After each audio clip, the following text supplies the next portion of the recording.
மகாநதி அடுத்த வர எபிசோடில் பார்த்தீங்க அப்படின்னா பசுபதி வந்து விஜய் சொன்ன மாதிரியே சாரதா வீட்டில் போயிட்டு பார்த்தீங்கன்னா பத்திரத்தெல்லாம் கொடுத்துட்டு அவங்க காலில் விழுந்து மன்னிப்பு கேட்டுட்டு வந்துடுவாங்க.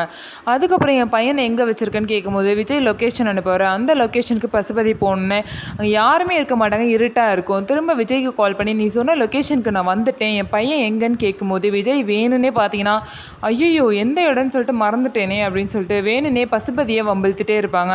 இதனால் பசுபதி ரொம்பவே டென்ஷன் ஆகி பார்த்தீங்கன்னா ஒவ்வொரு காராக வந்து அவங்க பையனை தேடுவாங்க. இதனால கொஞ்ச நாள் அலைய வைக்கலாம் கொஞ்சம் நேரத்துக்கு அப்படின்னு சொல்லிட்டு பசுபதியை அலைய வச்சுட்டு அதுக்கப்புறம் வந்து லைட்டை ஆன் பண்ணோன்னு பார்த்தீங்கன்னா ஒரு காருக்கு முன்னாடி வந்து கையும் வாயும் கட்டி போட்டு அவங்க பையனை முட்டி போட வச்சு உட்கார வச்சுருப்பாங்க. அவங்கள கிட்ட வர விடாமல் பசுபதியை வந்து விஜய் நிவின் குமரன் எல்லாமே தடுத்து பார்த்தீங்க அப்படின்னா நீ எவ்வளோ தூரம் சொன்னாலும் நீ கேட்க மாட்டியா, காவேரி ஃபேமிலிக்கு இன்னொரு தூரம் ஏதாவது பிரச்சனை கொடுத்தா இந்த மாதிரி தான் உன் நிலைமை ரொம்ப மோசமாயிரும் அப்படின்னு சொல்லிட்டு 3 பேருமே பார்த்தீங்க அப்படின்னா பசுபதியை வந்து திட்டுறாங்க. திட்டிட்டு அங்கேருந்து அதுக்கப்புறம் அவங்க பையனை கூட்டிகிட்டு போன்னு சொல்லிட்டு கூட்டிகிட்டு போக சொல்கிறாங்க.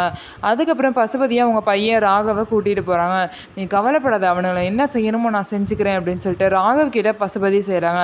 ஸோ இதுக்கப்புறம் இவ்வளோ பெரிய விஷயம் பண்ணியிருக்கனால பசுபதினால இனிமே வந்து விஜய் ஃபேமிலிக்கு என்னென்ன பிரச்சனைலாம் வரப்போகுது அப்படிங்கிறத வெயிட் பண்ணி பார்க்கலாம். நம்ம வீடியோ உங்களுக்கு பிடிச்சிருந்தா நம்ம வீடியோவை லைக் பண்ணிக்கோங்க. மறக்காமல் நம்மளோட சேனலை சப்ஸ்கிரைப் பண்ணிவிட்டு பாருங்கள்.